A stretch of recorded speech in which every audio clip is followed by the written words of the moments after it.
వేదిక మీద అధ్యక్షత వహిస్తున్న తోటి పిఎస్సి సభ్యులు తాతారావు గారికి, వేదిక మీద ఉన్న జన సైనికులకు, విశాఖ ఉక్కు కోసం పోరాడుతున్న పోరాట సమితి నాయకులందరికీ కూడా ఉదయపూర్వక నమస్కారాలు.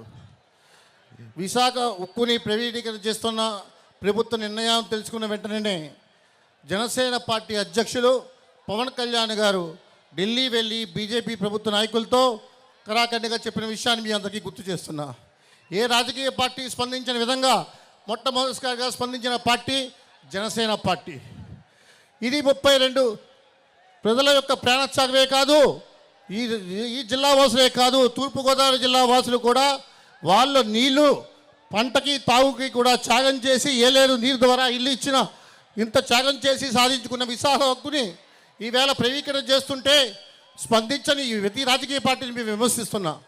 కారణం తెలుగుదేశం కానీ వైఎస్ఆర్సీపీ పార్టీ కానీ ఆ వేళ లోకల్ బాడీ ఎన్నికలు ఉన్నప్పుడు ఈ ఉద్యమ నాయకత్వం వహించి మీకు మద్దతు ప్రకటించారు తప్ప, ఆ ఎన్నికలు అయిపోయాక మీ వైపు కన్నెడి చూసారని మేము ప్రశ్నిస్తున్నా. జనసేన పార్టీ అధ్యక్షుడు ఈ ఉద్యమాన్ని మొదటి నుంచి కూడా సంపూర్ణమైన మద్దతు ప్రకటిస్తున్నారు.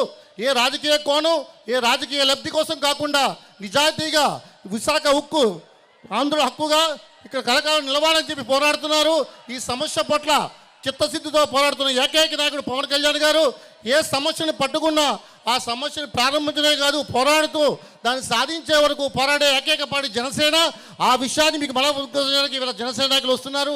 మీ ఉద్యమ విజయం సాధించాలని, విశాఖలో ఈ ఉక్కు ఫ్యాక్టరీ నిరంతరం నడవాలని, లాభాలతో తీసుకురావాలని మీరు చేస్తున్న కార్మికుల పోరాటానికి సంపూర్ణమైన మద్దతు జనసేన ఉంటుందని మరొకసారి చేస్తూ ఈ అవకాశం ఇచ్చినందుకు ధన్యవాదాలు తెలియజేస్తున్నా.